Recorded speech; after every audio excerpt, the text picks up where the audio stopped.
So Chris gets pole in Monaco, his second pole in a row. Can he convert that to a win? As we go to the start of the Monaco Grand Prix, as we now move on to 5 red lights. And away we go there, very long hold for the drivers. Chris gets a good start with Velocity right on his tail. As we now go down to turn 1 and contact with Chris and Velocity there, which causes Chris to hit the wall.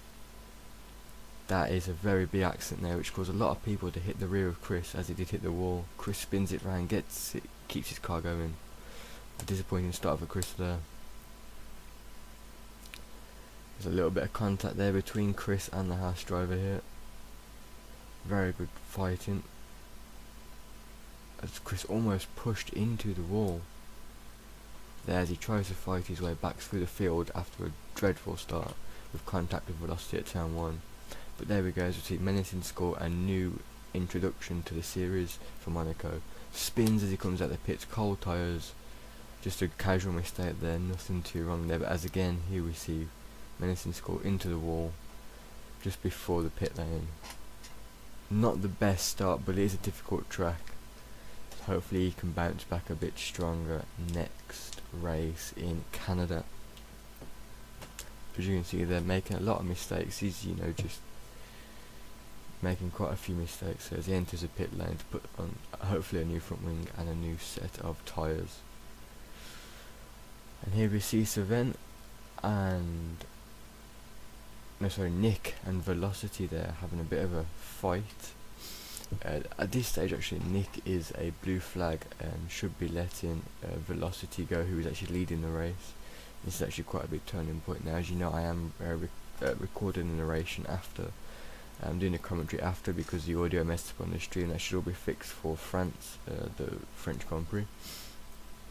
But as you can see here, Nick being quite rude to Velocity and just not letting him through on the blue flag condition, basically racing like it's full position, which is quite a stupid thing to do.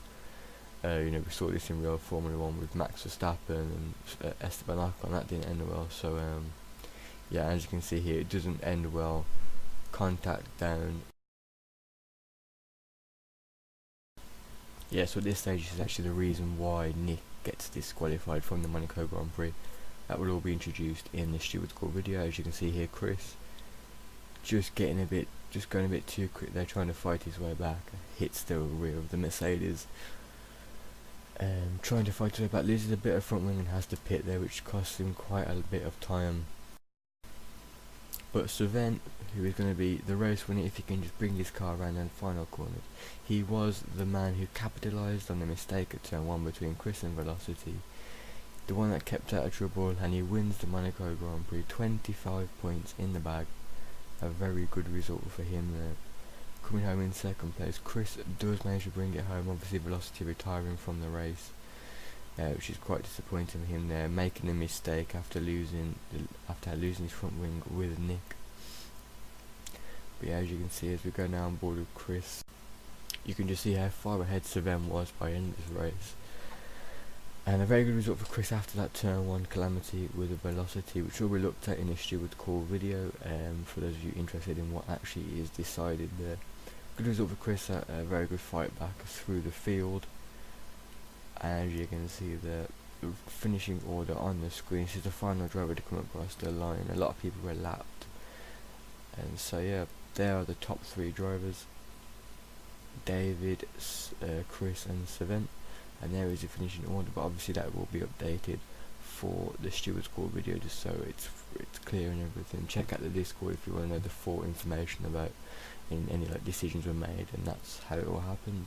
That was the Monaco Grand Prix for the FRL Racing League. Thank you.